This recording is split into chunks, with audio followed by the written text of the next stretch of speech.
If you look at your phone right now, you probably have like half a dozen notifications waiting for you. Oh, at least. Probably more, honestly. Right. Maybe an email from your boss or, I don't know, a text you totally forgot to reply to. 3 news alerts. Yeah, endless pings. Exactly. We live in this reality of just, well, scattered thoughts. A million browser tabs open in our brains at any given second. Exhausting. It really is.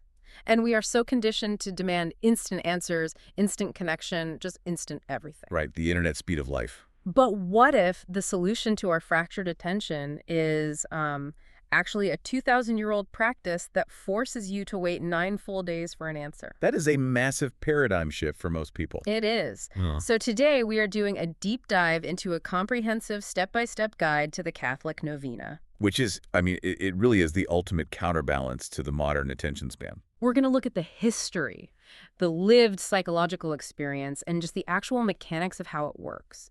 Because I feel like for an outsider, or even just a total beginner, a novena sounds like this massive, intimidating commitment. Oh, absolutely. It sounds like you need a theology degree. Right, or a thick manual and maybe a literal monastery to retreat to. So our mission today is to demystify this. And looking at the source material, I want to start right at the foundation. Okay, let's do it. The most obvious question is the time frame. Like, why specifically 9 days? I mean, why not 3? Why not a nice, neat, round 10? Well, the number isn't arbitrary at all. And to understand it, we actually have to go right back to the word itself. Okay. So novena comes directly from the Latin word novem, which simply means 9. Oh, makes sense. Yeah, it is, by definition, 9 consecutive days of prayer focused entirely on one specific intention. And the history here is just fascinating because this isn't, some medieval invention. Like a group of 12th century monks just trying to pass the time. Exactly, no. It traces directly back to the New Testament, specifically to the book of Acts, chapter 1, verse 14. So this is right at the very beginning of the Christian timeline. Jesus has resurrected, but the church as an institution doesn't really exist yet. Right, exactly. Picture the historical and psychological timeline for a second. Jesus is about to ascend into heaven, but before he leaves, he gives his disciples this incredibly vague instruction. Vague how? Well, he tells them to go back to Jerusalem and wait for the Holy Spirit. He doesn't tell them exactly when it's going to happen Oh, wow. or what it'll look like or how it'll feel. He literally just says, wait. That sounds incredibly stressful. Right. So the apostles and the Blessed Virgin Mary go to this upper room, Yeah. and they just wait. They spend the days between the Ascension and the Jewish Feast of Pentecost in this continuous expectant prayer. And if you count those days... If you count those days on a calendar, they number exactly 9. Ah, there it is. Yep. On the 10th day, Pentecost arrives, the Holy Spirit descends, and the church is essentially born. That puts such a different spin on it for me because every time someone today prays in novena, they aren't just reciting words from a little booklet. No. They're essentially stepping back into that specific historical room. It's like the original waiting room. You have a promise, you have an intention, you know you need something, but you just don't have the answer yet. That captures the dynamic perfectly. You are a disciple waiting on God in a posture of disciplined vulnerability. It's like a spiritual incubator. Yes. And over the centuries, the tradition has layered even more meaning onto that number 9. For instance, the sources note that spiritual directors often connect the 9 days of a novena to the 9 months Mary carried Jesus in her womb. Oh, I love that. Which is a brilliant metaphor for invisible progress. Right, because you can't see what's happening day to day. Exactly. I feel like in modern life, we hate anything where we can't see the immediate return on investment. If we work out, we want to step on the scale the next morning and see it move. Oh, guilty is charged. Right. But a pregnancy is the ultimate hidden growth. It represents slow, hidden, transformative work. Just as a child grows entirely unseen over 9 months, the fruits of a novena often develop invisibly in the soul over those 9 days. Even if you feel nothing. Exactly. You might reach day 4 and feel absolutely nothing, but the growth is happening beneath the surface. And the guide also mentions that early church scholars, often referred to as patristic theology, the early theologians who laid out the foundational ideas of the church, Right. they connected the number 9 to the 9 choirs of angels. You'll sometimes see that angelic hierarchy invoked in specific traditional novenas. Okay, so the symbolism is incredibly rich. Ugh. But just looking at human behavior, there has to be a deeply practical side to this too. Oh, definitely. Because 9 days is a very specific psychological window. It is entirely grounded in human psychology. 9 days is long enough to require actual intentional commitment. It forces you to disrupt your normal routine. Right. For more than just a passing weekend. You have to actively choose to do it repeatedly. But, and this is crucial to its survival as a practice, it is short enough that nearly anyone can actually finish it. Right. If you tell me to do a 30-day silent retreat to discern a career change, that is completely inaccessible for 99% of people. Exactly. But setting aside a small pocket of time for a week and a half, it's highly achievable, yet it still functions as a substantive, weighty act of attention. Okay, let's talk about that pocket of time. Yeah. Because the history and the psychology make total sense. But practically speaking, if I am, say, an exhausted parent with barely 5 minutes of quiet time before I crash into bed, Yeah. how do I actually execute this without it turning into just another overwhelming task on my to-do list? The time frame for the actual prayer is where the accessibility really shines. The time commitment for most novenas is only about 5 to 15 minutes a day. Oh, wow. Really? Yeah, the shortest ones can realistically be done in under 10 minutes. But wait, how do you stretch a 10-minute prayer over 9 days without it just becoming totally mindless repetition? That's a great question. Because I feel like if I am saying the exact same words on day 4 that I said on day 1, my brain is going to go on autopilot. I'll just Yeah. be reading a script while thinking about, like, my grocery list. That is the exact trap that a well-structured novena is designed to avoid. It doesn't rely entirely on rote repetition. Okay. The anatomy of the prayer usually blends fixed, anchoring elements with new daily material. Walk me through that anatomy. Like, what does a single day actually look like? So first, before day one even starts, you have to name your intention. You write it down. Literally write it down. Yes. Put it on a slip of paper in your wallet or, on a sticky note on your bathroom mirror. Having it visible grounds the whole process. That makes sense. Then, you pick a consistent time of day to pray. Consistency absolutely beats heroics here. So no 3 a.m. wake-up calls required. Definitely not. Yeah. Tie it to an existing habit, your morning coffee, your commute, right before brushing your teeth. Anchoring it to a habit makes it so much harder to forget. Exactly. Then you get to the actual structure of the daily prayer. Mm. It usually opens with the sign of the cross and an invocation, stating your intention out loud. Okay. Then comes the variable part, the daily meditation. Most novenas have a short, unique reflection for each of the 9 days. Oh, so that's a fresh material. Right. This is what keeps your mind engaged. It approaches your intention from a slightly different theological angle each day. After you read that reflection, you move into the fixed prayers. Which are? These are the ones that repeat every single day, like the Our Father or the Hail Mary. This is the anchoring element. Finally, you close by restating your intention. Okay, I love that. So the daily meditation acts like a sail, catching the wind and moving your thoughts forward, while the repeated prayers act like an anchor, keeping you grounded in the rhythm. That's a fantastic way to visualize it. The blend of the two prevents it from being a purely intellectual reading exercise, but also stops it from being a mindless chant.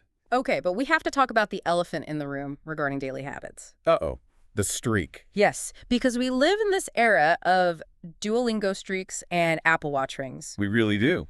We are heavily conditioned by technology to believe that if you miss a single day, if you break the streak, you lose all your progress. You go back to zero, and all that effort was totally wasted. Right.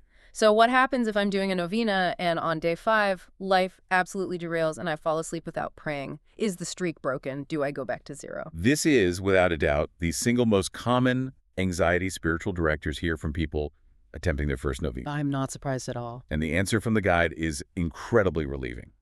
Just keep going. Wait, really? Just keep going? Just keep going. Do not go back to day 1. Do not beat yourself up. You just wake up the next day and pray day 5.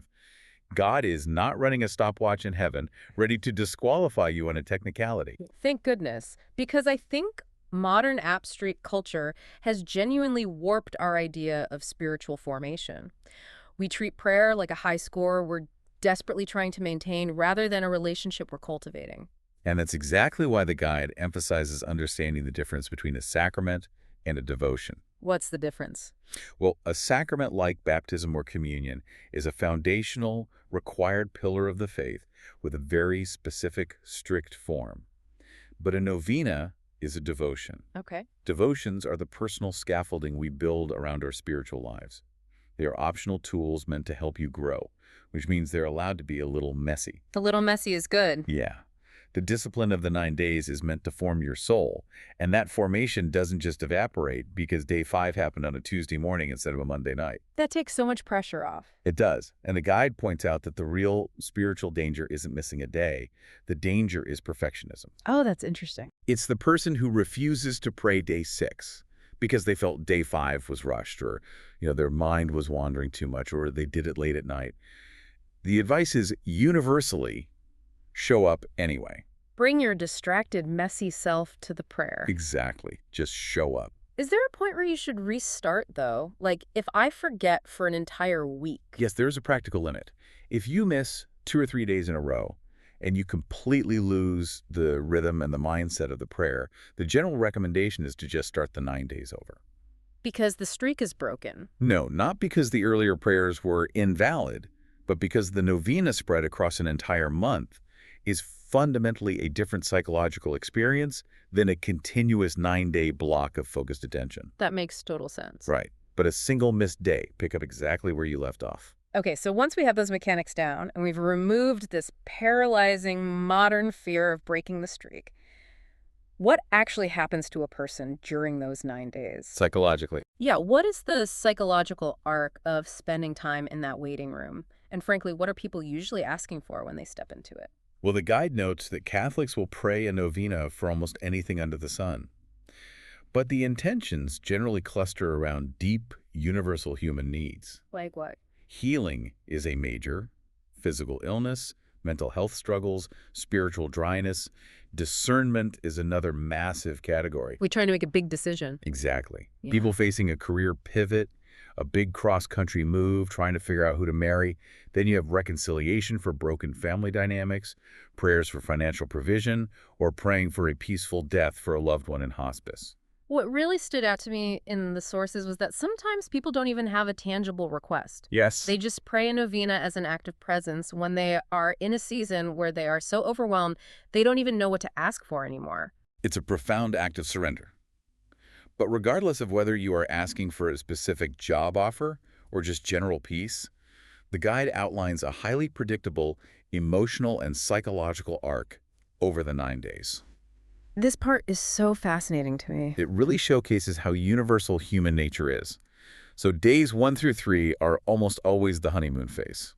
Yes, I instantly recognize this phase from the reading. This is the exact same energy as starting a new workout routine or a diet. Exact. Day 1, you are buying the new running shoes, you are meal prepping, your motivation is completely carrying you, you feel incredibly holy. In a novena, days 1 to 3 feel absolutely effortless.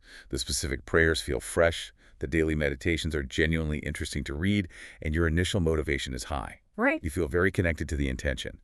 But then you inevitably hit days 4, 5, and 6. The dreaded middle. The wall. This is the hardest part of the entire practice. The novelty is completely worn off. You start forgetting what time you usually pray. And the meditations start to feel repetitive. Yeah, the themes might start to feel a little repetitive. And the silence of God feels heavier because you haven't gotten an answer yet.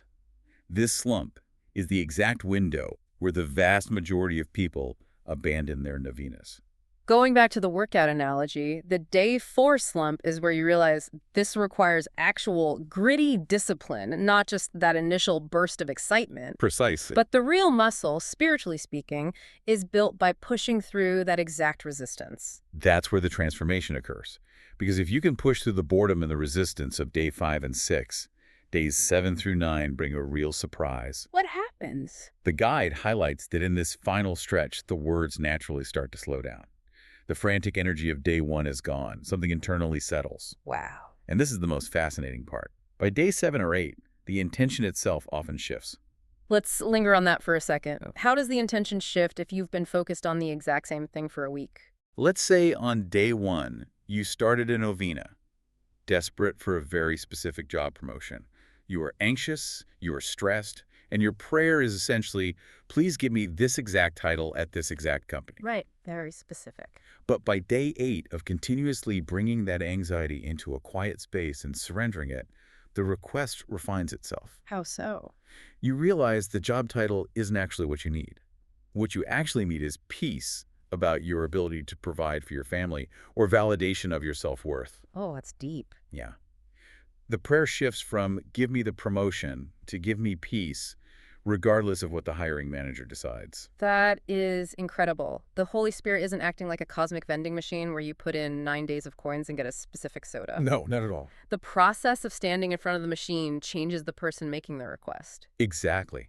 The continuous exposure to quiet prayer alters your inner landscape. And because of that shift, by day 9, people almost universally report a strong sense of completion. Even if they didn't get the answer yet. Right. It's not necessarily that they received a definitive yes or no to their original request. It's the psychological relief of knowing, I have done my part. I have carried this to the absolute limit of my ability, and now it is entirely in God's hands. That is a deeply healthy psychological release valve for anxiety. He really is. All right, so if you are listening to this and you're thinking, I need that release valve, where do I personally start? What does the source material recommend? Do you have to wait for a specific time of year to do this? No, not at all. While there are traditional liturgical calendars for some novenas, for example, the Novena to St. Joseph is traditionally prayed in the 9 days leading up to his feast day in March, and the Divine Mercy Novena is tied to the week after Easter. Okay. You absolutely do not have to wait for those dates. You can start any novena at any time of year, the exact moment a need arises in your life. No calendar restrictions. That's great.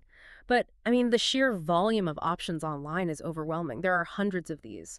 What is the best entry point for a total beginner? The guide highlights 3 very accessible entry points that don't require any prior theological knowledge. First is the Novena to the Sacred Heart of Jesus. What's that one like? It's rooted in the 17th century visions of a saint named Margaret Mary Alacoque.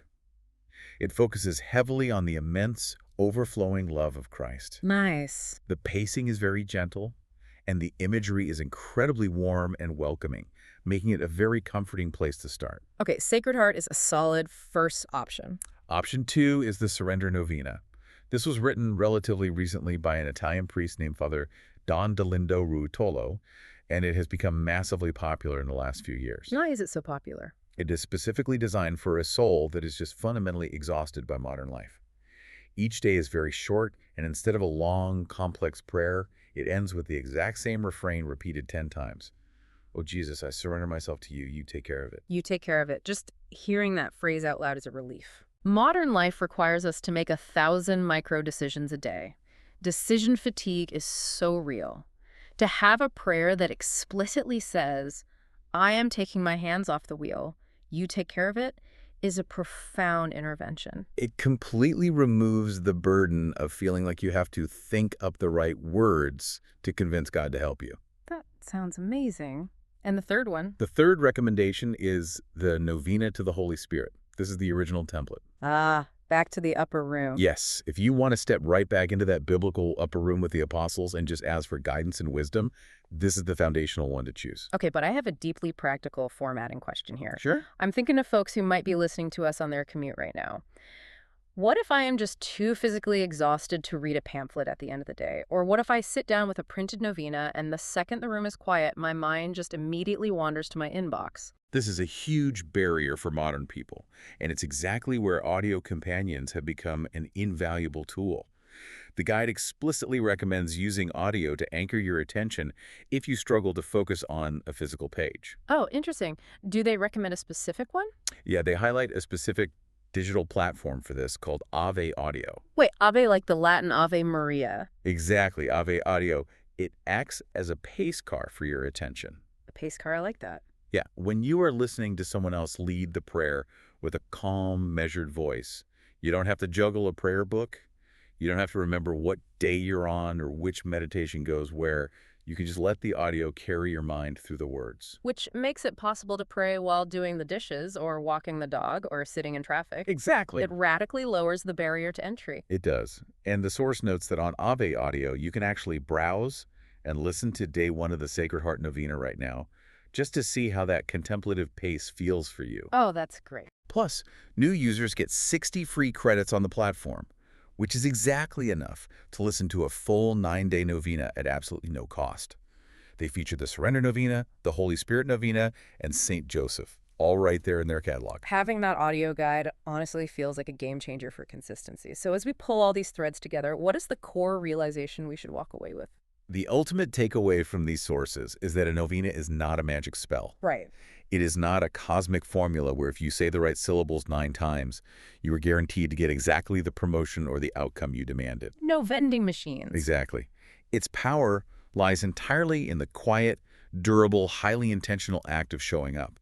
You are bringing your authentic needs and your focused attention into the exact same waiting room for 9 consecutive days. Yeah. In a world full of scattered thoughts, abandoned resolutions, and instant gratification, the simple discipline of waiting forms you.